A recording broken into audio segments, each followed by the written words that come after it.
Bonjour, c'est Ursule encore. On est le 24 décembre 2024. Alors, je viens sonner la trompette aujourd'hui encore et je viens proclamer le retour de notre Seigneur Jésus-Christ. Amen et alléluia, soyons tous bénis, soyons remplis de sa joie. Amen. Alors, je viens parler, n'est-ce pas, du fruit de nos pensées. Amen. Parler du fruit de nos pensées. Alors, le fruit, n'est-ce pas, de nos pensées se manifeste par nos actes. Les actes que nous posons viennent de nos pensées. Amen. Alors souvent, on pose des actes, on ne s'arrête pas, n'est-ce pas, pour faire attention d'où ça vient. Et ça vient de tout ce qui se passe là dans la tête. Et la Bible nous dit, n'est-ce pas, dans Romains 12, le verset 2, voilà ce qu'il dit, on va lire. Romains 12, le verset 2. Ça nous dit, ne vous conformez pas au siècle présent, mais soyez transformés par le renouvellement de l'intelligence, afin que vous discerniez quelle est la volonté de Dieu, ce qui est bon, agréable et parfait. Donc, on est encouragé par l'apôtre Paul à être transformé par notre intelligence qui se renouvelle. Et nous savons que notre intelligence, n'est-ce pas, réside là où se trouve l'âme. Et dans celui-là où il y a l'âme, il y a les pensées, il y a l'intelligence, il y a les émotions, il y a la volonté. En tout cas, c'est tout, n'est-ce pas, tout un package, une organisation qui dépend l'un de l'autre, mais au fait, tout part de la pensée. Alors, une chaise, par exemple, sur laquelle on s'assoit, elle est partie d'une pensée. Alors, ça peut être que quelqu'un a vu une vision, il a eu un rêve, il a vu une image, et puis l'image est passée, n'est-ce pas, de la pensée, n'est-ce pas, au dessin, et du dessin, c'est devenu un croquis, peut-être en 3 dimensions, et de là, finalement, c'est passé de là jusqu'à ce que c'est passé sur le bois, ça a été conçu, fabriqué, et finalement, on est assis sur une chaise en 3 dimensions. Mais tout est parti de la pensée et de la volonté de la personne qui l'a pensé, qui l'a conçu, de le matérialiser. Amen. Donc, nos pensées, n'est-ce pas, sont comme une machine de création. Et c'est pourquoi il est très très important que nos pensées soient animées de la présence de Dieu, de l'Esprit de Dieu. Alors, quand on veut un changement, on a déjà vu dans une des vidéos hier que tout changement passe par la prière. Parce que si tu veux un changement et que tu ne fais rien, rien ne sera fait. Mais maintenant, si tu veux un changement selon Dieu, ou bien selon, n'est-ce pas, le plan que Dieu a pour toi, tu as besoin de prier, afin que la main de l'Éternel puisse aider à la réalisation, n'est-ce pas, de ce que tu as pensé. Parce que les projets, n'est-ce pas, c'est dit que les projets que forme le cœur dépendent de l'homme, mais la réponse que donne la bouche vient de l'Éternel, c'est Proverbe 16. Tu as les projets, tu peux avoir, n'est-ce pas, reçu une pensée de la part de Dieu, et puis tu peux décider que, ouais, je vais le concrétiser là. Alors que tu pries, Dieu va te dire, oui, c'est moi qui te l'ai donné, mais c'est pas pour maintenant. Attends encore un peu. Ou bien tu peux te dire que oui, c'est moi qui te l'ai donné, mais tu as besoin d'un autre élément. Alors, allons-y, je vais t'aider à chercher le prérequis pour que ce que je t'ai montré puisse se réaliser. Tout cela pour dire que Dieu est à l'origine, n'est-ce pas, de ce qu'il te donne. Il est aussi la finalité de ce qu'il te donne. Entre les deux, tu as besoin vraiment de lui à tous les niveaux pour que la chose puisse se concrétiser. Et nos pensées sont un élément très très important. Vous savez, avant qu'on vienne au Seigneur, on a une façon de penser. Souvent, ça marche selon les normes de notre société. souvent ça marche selon les normes avec lesquelles, au fait, nous avons orienté nos études. Et souvent, ça n'a rien à voir avec ce que Dieu voulait pour nous. On se retrouve dans un champ carrément opposé à ce que Dieu voulait pour nous. Peut-être parce que on a des diplômes dans le domaine et puis on fait carrément autre chose.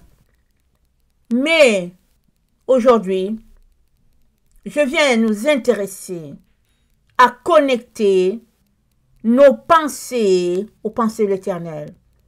De telle sorte que ce que nous voulons faire, ou bien ce que nous avons planifié de faire, ou bien ce qui est en train d'être fait, soit parfaitement le projet de Dieu pour nous. Et ça part de la pensée, n'est-ce pas? Et dans Siracide, le verset 14, non pardon, dans Siracide, le chapitre 14, le verset 20, c'est dit, « Heureux l'homme qui s'applique à la sagesse et qui exerce son intelligence à raisonner, qui en médite les voies dans son cœur et réfléchit sur ses secrets. Il se lance à sa poursuite comme un chasseur.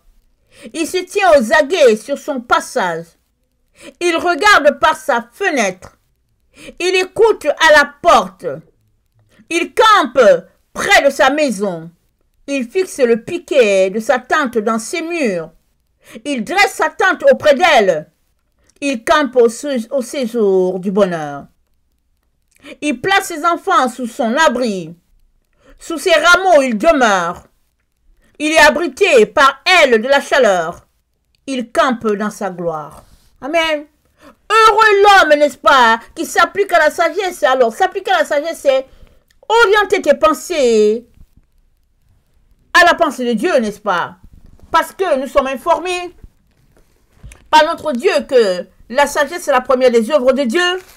Ça, c'est dans Proverbe 8. Alors qu'elle parle et que elle se définit à l'humain, elle dit, l'Éternel m'a créé la première de ses œuvres, Proverbe 8, le verset 22, avant les œuvres les plus anciennes, j'ai été établi depuis l'éternité, dès le commencement, avant l'origine de la terre, je fus enfanté quand il n'y avait point d'abîme, point de source chargée d'eau.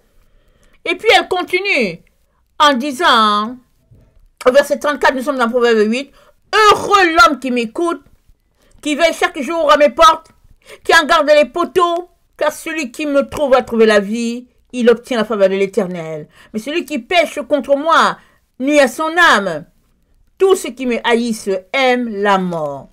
Donc, la vie est étroitement liée, n'est-ce pas, à ta relation à la source. Et la source, c'est notre Dieu. Et notre Dieu, il a une sagesse. Il a une façon de penser qui est différente de la pensée du monde. Et c'est de cette pensée-là qu'il est question. C'est de cette pensée-là que nous devons, n'est-ce pas, nous assurer de l'avoir afin que nos pas aboutissent dans ce que Dieu veut. Alors, tu peux avoir plusieurs types de pensées. C'est-à-dire, tu peux avoir plusieurs types de manières de penser. Exemple, tu as grandi dans une famille chrétienne qui allait à l'église, tu pensais d'une façon, subitement tu sors de là et tu te retrouves, exemple, à côtoyer un milieu intellectuel carrément qui n'a rien à voir et puis subitement tu décrètes dans ta tête, Dieu n'existe pas. Ta pensée est carrément différente de celle avec laquelle tu as grandi. Pourquoi? Parce que tu as épousé les idées, n'est-ce pas, du milieu où tu te trouves, ou bien parce qu'une personne t'a influencé et puis tu t'es laissé captiver par son idéologie et tu te retrouves carrément de l'autre côté. Et puis maintenant, tu donnes ta vie à Jésus. Amen. Et puis le Saint-Esprit te visite et puis tu reviens carrément, n'est-ce pas, de loin de l'arrière et tu penses maintenant comme Jésus-Christ pense. Rien à voir avec ta façon de penser quand tu étais enfant et que tu étais peut-être pris dans la religion, rien à voir avec la façon de penser quand tu es retrouvé dans le milieu intellectuel. Maintenant, tu penses les pensées du Saint-Esprit. Le Saint-Esprit génère en toi une façon de voir les choses carrément différente. Et la Bible dit, qui connaît la pensée du Seigneur? Qui la connaît? Qui a été son conseiller? Parce que notre Dieu a une façon de penser carrément différente de la pensée des hommes. Notre Dieu a un schéma, n'est-ce pas? Un modèle qui est tout simplement attribué à lui-même. Et c'est quand tu marches avec lui que tu acquiers, n'est-ce pas, cette façon de penser-là, qui est différente carrément de la façon de penser de la folie. La folie, n'est-ce pas, c'est le fait d'être insensé, c'est le fait de débiter des paroles, n'est-ce pas, qui ne sont pas inspirées, et finalement, qui mènent loin de ce que Dieu dit, parce que c'est dit dans Proverbe 10, le verset 19, « Celui qui parle beaucoup ne manque pas de péché, mais celui qui retient ses lèvres est un homme prudent. » Donc souvent, c'est mieux de retenir ses lèvres. C'est mieux de ne pas s'engager dans une voie dite voie insensée, parce que c'est une voie contraire à Dieu.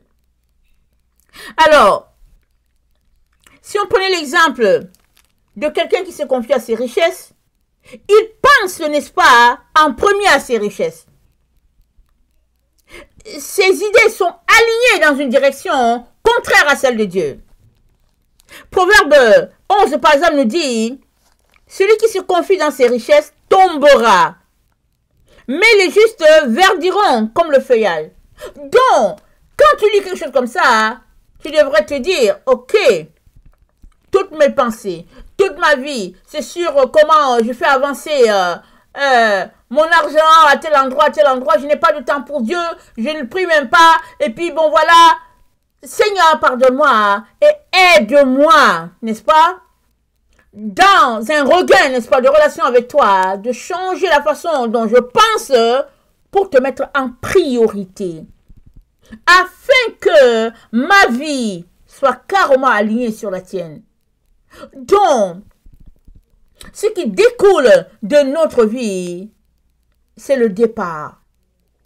Le input, le output. Qu'est-ce que tu mets à l'intérieur de toi, ça produit. Et il en sort un fruit.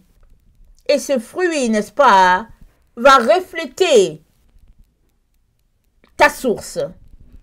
Où est la source où tu t'alimentes? Si la source où tu t'alimentes, c'est Jésus-Christ, alors son Saint-Esprit, n'est-ce pas, sera la preuve de sa manifestation dans ta vie. Les fruits qui découleront de toi seront l'évidence même que le Saint-Esprit fait cette œuvre-là. Et le contraire est aussi vrai. Alors, on va lire un autre passage. Dans Proverbe 16, excusez-moi, le verset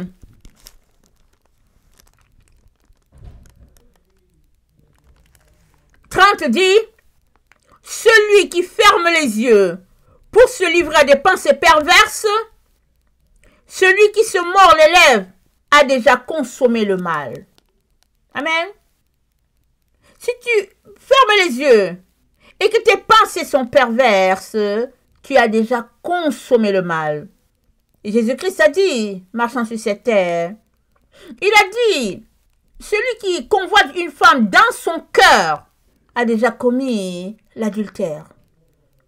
Et les disciples ont trouvé ça difficile, ils ont dit, mais, parce que Jésus-Christ voulait pointer le fait que ce n'est pas parce que les gens ne voient pas ta pensée que ce péché-là n'a pas de poids. Il était en train de dire, pensée, parole, action, tout doit canaliser vers un seul but, et puis c'est Dieu. Tout doit être pur, tout doit être saint pour qui a choisi de marcher avec le Dieu d'Israël. C'est ça qu'il est en train de dire. Alors, dans Ecclésiaste 10, le verset 20. Ecclésiaste 10, le verset 20, c'est dit, ne maudis pas le roi, même dans ta pensée, et ne maudis pas le riche, dans la chambre où tu couches, car l'oiseau du ciel emportera ta voix, l'animal ailé publierait tes paroles. Alors on peut dire, mais non, il n'y a pas d'oiseau de nuit, il n'y a pas ceci, il n'y a pas cela. Mais c'est que Ecclésiaste est en train de dire, il est en train de dire, ne pense pas que tu n'es pas vu, ne pense pas que tu n'es pas entendu. Tes pensées sont un témoin de tout ce qui se passe dans ta vie. Tout ce que tu penses, si tu ne le refutes pas, finit par se manifester. Voilà pourquoi, quand Jésus-Christ a annoncé aux disciples qu'il allait mourir, Pierre a dit, à Dieu ne plaise. Et Jésus-Christ a rétorqué à Pierre, arrière de moi, Satan. Pourquoi? Parce que si Jésus laissait cette pensée traîner dans l'air, elle allait venir germer en Jésus-Christ, parce que Pierre l'a déclaré pour Jésus. Il a dit à Jésus, non, tu ne vas pas mourir. Il dit, non, non, non, que Dieu ne permette pas que tu meurs. Vraiment, carrément une pensée, une parole contraire à ce que Jésus-Christ est venu faire sur la terre. Parce que Jésus commençait juste à leur dire pourquoi il était là. Il était en train de dire, je suis venu pour mourir. Et Pierre dit, mais non. Et Jésus dit, arrière de moi, Satan. Parce que si Jésus ne mourrait pas, toi et moi, nous n'aurions aucune rédemption. Il n'y aurait aucune possibilité de notre rachat. Ce serait fini pour nous. Et Jésus ne voulait pas que cette pensée se germe en lui. C'est pareil pour toi et moi. Quand on se retrouve dans un groupe, quand on écoute une vidéo, quand on entend un slogan, un enseignement, est-ce qu'on laisse la pensée s'implanter en nous? Prendre racine? Parce que tout ce que tu laisses en toi va s'enfoncer, aller en profondeur, et de là, s'élever comme un arbre, et puis produire du fruit. Que tu le veuilles ou pas, que tu le saches ou pas, parce que c'est les lois de la nature, c'est établi comme ça. Et Dieu nous dit de faire attention à nos pensées. Elles se manifestent par un canal, le fruit de nos lèvres. Alors il dit déjà que c'est quelque chose de mauvais, d'avoir de mauvaises pensées, c'est encore, plus encore, dommageable quand cette pensée se manifeste par les lèvres et que tu laisses sortir par tes lèvres une pensée qui est supposée être refutée. Et alors qu'on aimerait un changement, alors qu'on a pensé, on a parlé, pardon, du fait qu'un changement requiert, n'est-ce pas, un changement dans notre vie de prière, il est important qu'on puisse, n'est-ce pas, mentionner le fait que la pensée mauvaise ne doit pas, en aucun cas, s'implanter en nous. Et c'est nous qui décidons. C'est nous qui décidons. On peut s'asseoir pour dire que non, la parole de Jésus, que c'était trop tough. Comment se dit qu'il a repris Pierre comme ça et puis on peut analyser tout ce que Jésus-Christ a fait. Mais la seule chose qu'il avait à faire, c'est ce que Jésus-Christ a fait. Il a dit, arrière de moi Satan, il a dit non, que cette pensée ne s'implante pas en moi. C'est non et non. Un exemple pour toi et moi, afin que nous disions non à ce qui n'est pas de Dieu. Vous savez, on vit dans un siècle où les autres décident de la destinée des gens.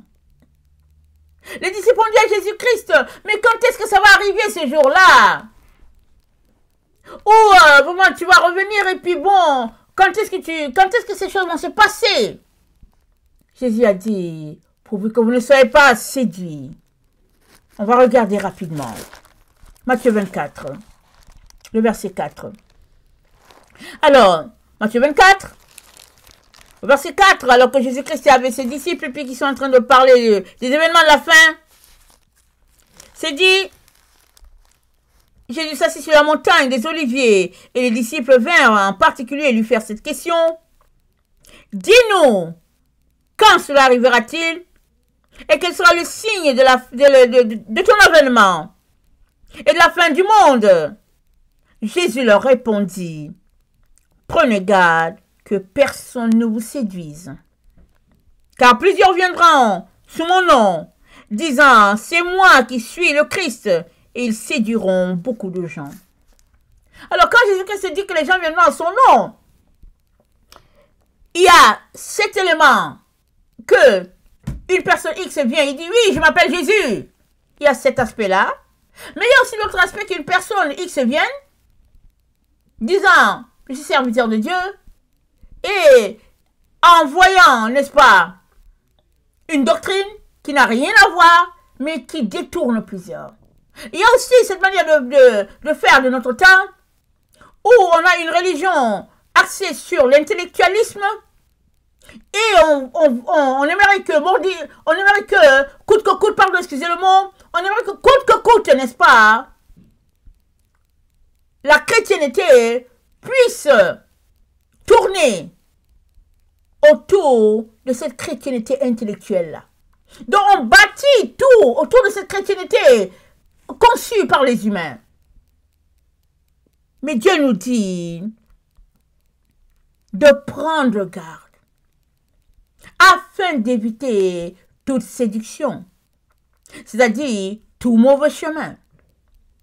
C'est pas parce que la chose te paraît belle que c'est de l'or. Ou bien c'est pas parce que la chose brille que c'est de l'or. C'est pas parce que la chose te paraît belle que dans le fond c'est beau. Parce que la beauté, n'est-ce pas, elles sont le critère de Dieu. C'est pas parce que quelque chose te paraît répugnant à la vue que c'est mauvais. Tout est, n'est-ce pas, selon le regard de Dieu. Et quel est le regard de Dieu par rapport à tes pensées? Alors que personne ne sait ce que tu penses. Parce que c'est caché. Dieu, lui, il sait. Et tes pensées sont-elles en accord avec les pensées de Dieu? Le roi David, il a dit dans le psaume 51, n'est-ce pas? Il a dit cette parole-là dans son temps de prière devant Dieu. J'aimerais qu'on puisse le lire, le psaume 51. Il a dit, attendez, je suis né dans le péché, le psaume 51, le verset 7. Et ma mère, non, je suis né dans l'iniquité. Ma mère m'a conçu dans le péché. Mais tu veux que la vérité soit au fond du cœur? Fais donc pénétrer la sagesse au-dedans de moi. Purifie-moi avec l'hysope, et je serai pur. Lave-moi, et je serai plus blanc que la neige. Annonce-moi l'allégresse et la joie, et les eaux que tu as brisées se réjouiront. Que notre être, n'est-ce pas, se tourne vers Dieu. À tous les jours. Augmentons notre temps avec le Seigneur. Crions à lui, afin qu'il puisse nous purifier. Afin que nos pensées soient des pensées qui lui soient agréables. Afin d'être, n'est-ce pas, ce récipient que Dieu peut utiliser pour sa gloire. Et ça vient d'un désir profond de changer les choses. Si tu veux changer les choses, tu y mets les moyens. Tu coupes où il faudrait couper. Et tu ajustes là où ça doit être ajusté.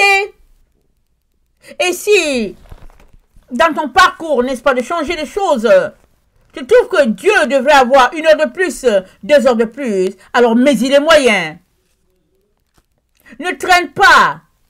Fixe ce qui doit être fixé, afin que Dieu soit en tout et pour tout la priorité des priorités, C'est comme ça que le changement s'opérera dans ta vie. Et c'est comme ça que tes pensées, n'est-ce pas, produiront ce qui est agréable et extraordinaire. Alors, j'aimerais qu'on finisse avec Thessaloniciens 4, le verset 3. L'apôtre Paul dit, ce que Dieu veut, c'est votre sanctification. C'est que vous absteniez de l'impudicité. C'est que chacun de vous sache posséder son corps dans la sainteté et l'honnêteté, sans vous livrer à une convoitise passionnée, comme font les païens qui ne connaissent pas Dieu. C'est que personne nuise envers son frère de fraude ou de cupidité dans les affaires, parce que le Seigneur tire vengeance de toutes ces choses. Comme nous vous l'avons déjà dit et attesté, car Dieu ne nous a pas appelés à l'impureté, mais à la sanctification. Dieu nous a appelés à la sanctification. Et la sanctification, c'est corps, âme et esprit. C'est au niveau de nos pensées, c'est au niveau de notre parole, c'est au niveau de notre habillement, c'est au niveau de tout ce que nous faisons, la sanctification. Et seul, celui-là qui laisse Dieu prendre toute la place, n'est-ce pas, arrivera à accomplir ce que Dieu a prévu pour lui. Je sais que ce n'est pas facile, n'est-ce pas, de tout laisser à quelqu'un. Ça relève de la confiance. Combien fais-tu confiance à Dieu? Combien? Moi, dans mon parcours avec le Seigneur m'a fait réaliser que je lui faisais confiance, mais pas à 100%. Et ce fut, n'est-ce pas, très, très difficile d'arriver à cette conclusion. Mais j'ai dû creuser, prendre du temps avec le Seigneur, chercher certaines choses qui bloquaient, n'est-ce pas, dans ma relation avec lui. Et je suis arrivée à l'évidence de lui dire, oui Seigneur, la vérité est que je ne te fais pas confiance à 100%.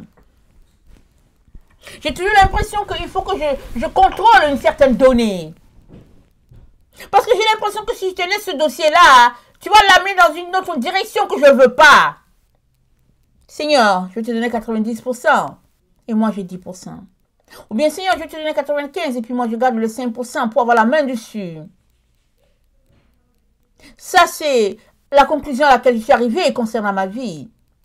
Mais je ne sais pas quelle est la tienne. Quelle est ta conclusion de ta propre vie?